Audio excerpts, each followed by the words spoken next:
Hello mga dipungal! 2024 na! Tukmol ka pa rin ba? So dahil nga sa wala akong inatinang party nitong bagong taon, ipapakita... Ay! Ano ba na naman ito, oy? Ipapakita ko na lang sa inyo ang mga ginawa kong paghahanda bago sumapit ang taong 2024.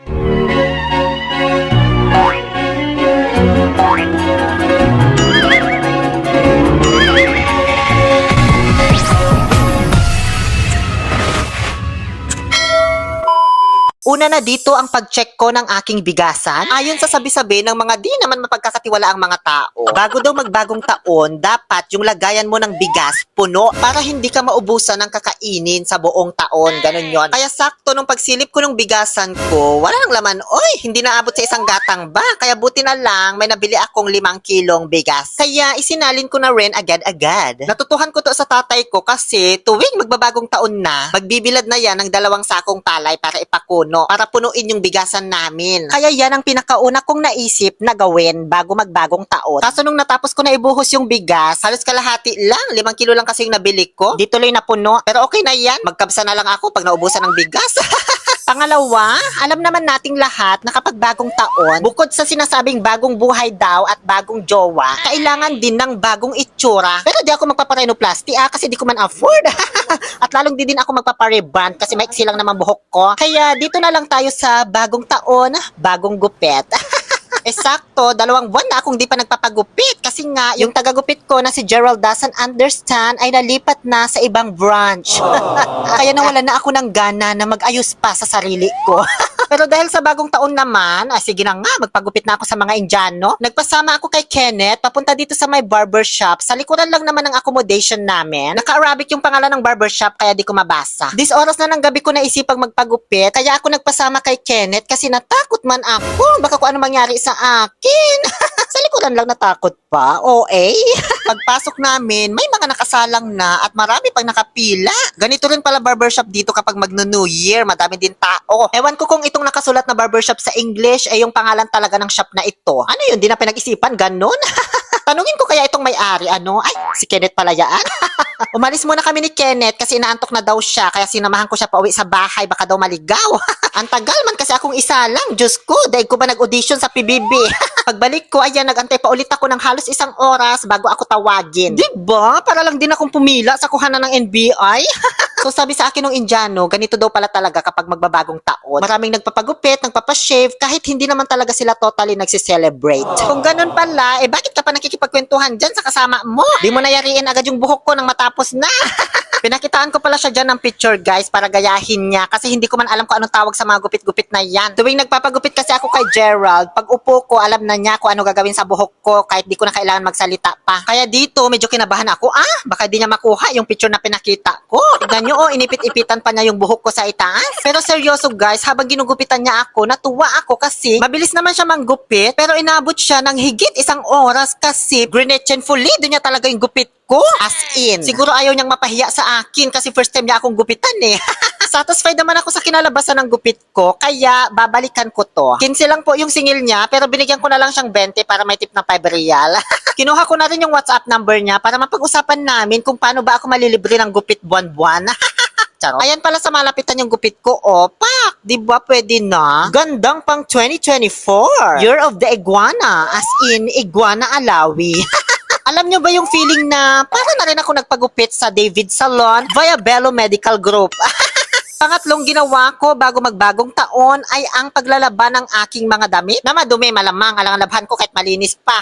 Hindi daw kasi pwedeng maabutan yung mga labahin mo kahit 1 pirasong bra lang yan. Ngayong 2023 sa pagpatak ng susunod na taon kasi alam nyo may kakilala ako dati nakalimutan niyang labhan yung panty niya pagpatak ng alas 12. Kaya ayun, araw-araw siyang naglalaba buong taon. Labandera man kasi trabaho niya, Ang pang-apat naman na ginawa ko, dahil nga sa hiyang-hiya na ako sa mga ka-roommate ko, kakahingi ng sabong panlaba tuwing maglalaba ako. Ayan wala nang kalaman-laman yung lagayan ko ng sabon, diba? Syempre pupunuin ko na yan, gaya nung ginawa ko doon sa bigasan ko, para hindi ako maubusan ng sabon buong taon. Buti na lang at nakasil itong Bonox 3-in-1 daming laman. 5 kilo, 39 realizations lang. Ay, hindi pala to chichirya, ba't ko kinakagat? Hindi kasya yung 5 kilong sabon dyan sa lagayan ko, kaya hindi ko binuhos lahat. Ayan, hindi na na siguro ako mauubusan dyan, no? At hindi na rin ako manghihingi sa kapitbahay dahil magiging masagana na ang aking sabong panlaba buong taon.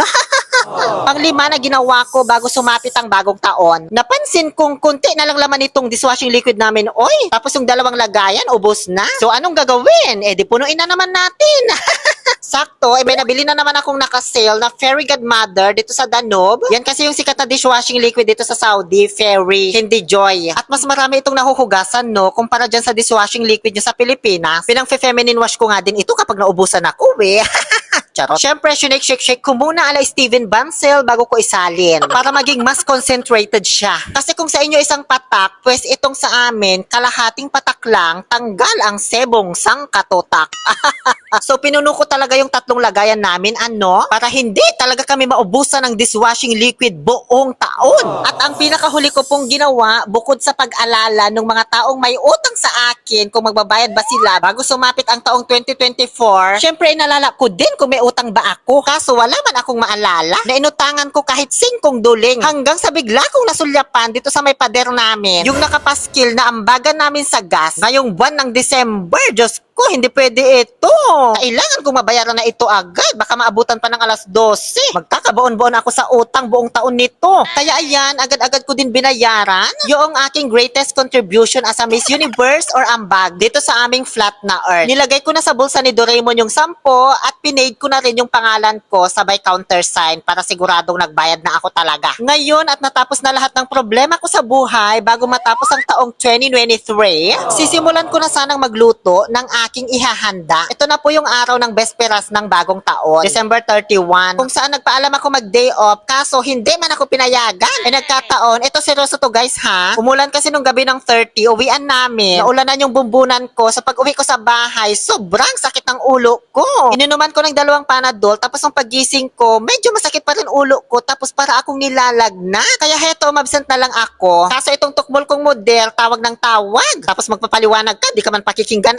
Diyos ko, mga walang konsiderasyon. Kaya ayun, nabatrip na ako di na lang ako nagluto. Tapos masama din talaga pakiramdam ko niyan guys. Kaya hindi ko na lang pinilit, baka mamali-mali na naman yung luto ko. 2 pa naman lulutuin ko dyan. May malagkit, gulaman, fruit cocktail, niyog. Ay, Diyos ko, ang sarap sana. Kaya minabuti ko na lang magbihis para mamasyal sa Corniche, mag-isa at doon sa lubungin ng bagong taon kasabay ng oras sa Pilipinas. At syempre, ganun lang din nalalabas ako. Di dinala ko na rin itong comforter ko para palabhan. At nang mawala na yung amoy ng mga lalaking natikman ko nitong 2023, charot. Kasi, di ba bagong taon, so dapat mga bagong lalaki naman, oy, hindi yung paulit-ulit na lang. Diyos ko, nakakaumay.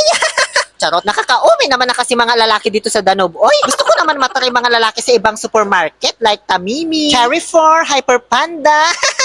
Charis. So, iniwan ko na po yung kumot ko dito sa may laundry shop. Sabi, balikan ko daw after 2 days. Diyos mio. 2 araw ako walang kumot nito. Taglamig pa naman. Hanggang sa dumiretso na po ako dito sa may tabing dagat sa Corniche. Sa totoo lang guys, may mga nag-invite naman sa akin. Pero hindi ko pinush kasi noong Pasko, kasama ko na yung mga friends ko na nag-celebrate. So, gusto ko ngayong bagong taon, i-spend ko yung time na ito para naman sa family ko via video call. Kaya ayan, tinawagan ko sila pagpatak ng alas 12 ng hating gabi sa Pilipinas para, alam nyo na, magmukha akong family-oriented na vlogger.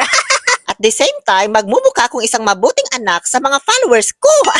Kahit sa totoong buhay, di ba na ako tumatawag sa kanila lagi, busy ako kaka-voice over. Ang mahalaga, pinapadalhan ko kayo buwan-buwan, Diyos ko.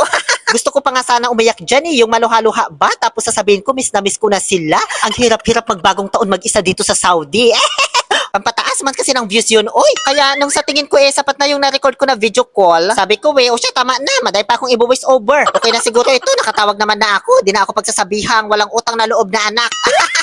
Charot. Pagkatapos kong tumawag sa Pilipinas, sinimulan ko na rin kainin yung aking nabiling handa sa may lolo. Kasi nga, hindi ako nakapagluto. Yun lamang po ang aking simpleng selebrasyon sa pagsalubong ng bagong taon dito sa Saudi Arabia. Muli, ito po ang inyong Lonely Pill, Oliver Castro, na humihiling na sana'y pag-ibig na lang ng damdamin sa kanya pa. Ay, sorry, mali na pala yung lyric. Ito po si Oliver Castro na nananalangin na sana'y bumuhos ngayong taong 2024 ang walang humpay na biyaya sa ating lahat na halintulad sa isang walang patlang na ulan at rumaragas ang alon sa dalampasigan na ang hampas ay susun-susun. Maraming salamat po.